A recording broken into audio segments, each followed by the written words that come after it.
akan kita bahas di kesempatan ini. Namun sebelum kita lanjutkan, silakan untuk like and share serta subscribe channel ini agar mendapatkan manfaat dan tidak ketinggalan tips-tips menarik lainnya.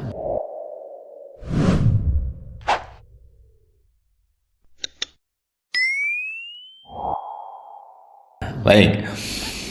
Kita akan mulai lanjutkan apa saja gerakan-gerakan apa saja yang bisa mengakibatkan menimbulkan cedera pada persendian dan tulang belakang kita. Oke. Yang pertama tentunya kita sering beraktivitas di dalam maupun di luar rumah dan kita sering mengangkat berat beban ya, atau mengangkat beban pada teknik atau posisi yang salah ya gitu. Jadi itu yang pertama, tentu kita harus menghindari mengangkat beban yang berat tentunya dengan membungkuk dan pinggang ya. Dari membungkuk dari pinggang itu sangat membahayakan. Jadi kita harus menggunakan apa? Teknik yang benar adalah dengan membungkuk dari lutut ya, untuk menjaga punggung tetap pada posisi yang lurus. Itu yang pertama ya. Kemudian yang kedua, kita juga harus senantiasa menjaga postur agar tetap tegak ya. Karena apa? Karena postur yang buruk atau mengabaikan posisi pada saat kita duduk atau berdiri ya, atau saat berbaring itu ya, itu akan mengakibatkan terjadinya saraf kejepit ya. Hindari duduk atau berdiri lama atau berdiri dalam keadaan yang posisi yang waktu lama ya, tanpa istirahat. Jadi ketika duduk, ketika berdiri pun kita harus melakukan kekuatan, mengamati kekuatan daripada tubuh kita apakah sudah mulai tidak nyaman, maka kita harus menghindari posisi-posisi itu dengan menggerakkan tubuh kita ya, menggerakkan tubuh kita ke sisi yang lain. Oke. Kemudian tips berikutnya, gerakan tiba-tiba atau berlebihan. Nah ini Bapak dan Ibu, gerakan tiba-tiba atau berlebihan seperti ini. Ketika ibu melihat ada sampah di jalanan atau sampah di lingkungan kita ya, dan kemudian kita tiba-tiba ingin mengambilnya ya, karena berpikir sampahnya hanya ringan saja. Apa itu? Contoh, sampahnya hanya selembar tisu yang berserakan di lantai. Tiba-tiba kita melakukan gerakan mengambil dengan tiba-tiba gitu ya. Nah, jika ini dilakukan secara berlebihan atau tiba-tiba, ini akan memberikan tekanan pada tulang belakang atau sendi sehingga ada saraf yang kejepit seperti itu. Jadi hati-hati ketika kita mengangkat atau mengambil, walaupun itu ringan benda itu kita ambil, hanya beberapa gram saja tisu itu di lantai. Hati-hati gerakannya, kita harus tepat ya. Kemudian olahraga yang mengakibatkan lagi tubuh kita ini mengalami cedera, olahraga yang tidak tepat ya. Beberapa olahraga atau latihan dapat membebani tulang belakang jika tidak dilakukan dengan benar tentunya ya. Jadi pastikan untuk melakukan pemanasan sebelum berolahraga dan senantiasa konsultasikan ya dengan pelatih. Kalau Anda sudah menggunakan pelatih, tentu gunakanlah ya, konsultasi itu manfaatkan. Kalau udah pakai pelatih kan udah bayar tuh ya. Konsultasikan bagaimana ahli-ahli terapi fisik ya, ahli-ahli olahraga itu memberikan saran yang bermanfaat untuk teknik yang aman yang bisa Anda lakukan. Oke.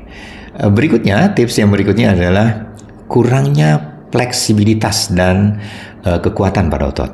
Nah, ini fleksibilitas dan kekuatan pada otot ini adalah melalui latihan kekuatan latihan kekuatan fleksibilitas yang seimbang itu sangat penting ya. Jadi kita harus melakukan rutin latihan-latihan penguatan pada otot serta fleksibilitas gerakan tubuh kita. Dengan cara apa? Menghindari gaya hidup yang sedentari atau biasakan rutinitas olahraga itu yang melibatkan stretching ya, stretching dan penguatan otot inti ya. Jadi hati-hati dengan gerakan-gerakan untuk fleksibilitas jika tanpa ada stretching dulu ya, tanpa ada pemanasan dulu, itu akan mengakibatkan cedera juga pada wilayah otot dan persendian kita.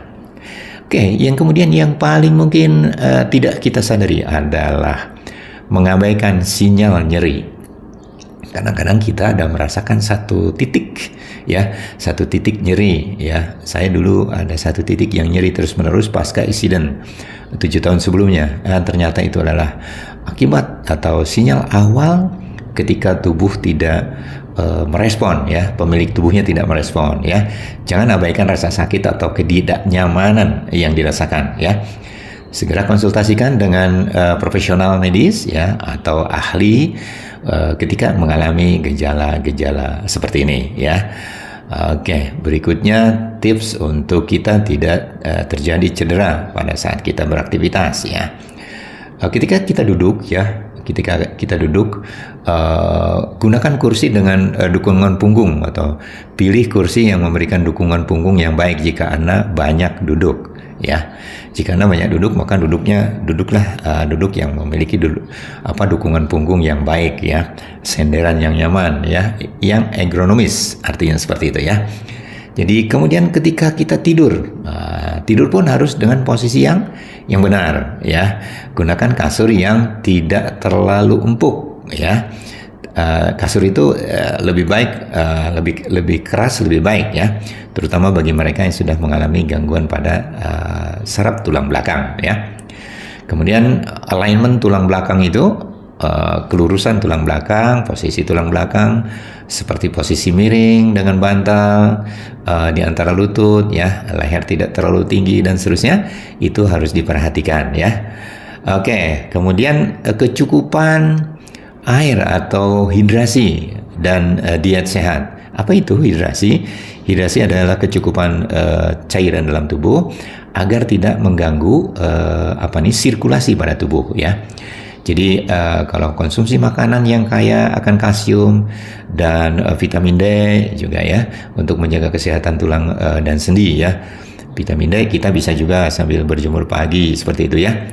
Hidrasi yang penting ya, hidrasi atau kecukupan cairan dalam tubuh ya, untuk tulang belakang itu agar tidak mengambil cairan daripada tulang sumsum belakang ya, sumsum tulang belakang.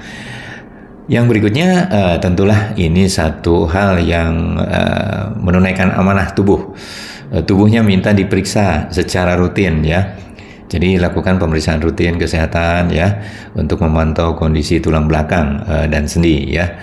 Saya alhamdulillah 21 tahun lalu sudah mengalami gangguan pada tulang belakang dan mengalami dislokasi pada sendi sehingga harus berbaring selama 2 tahun di tempat tidur.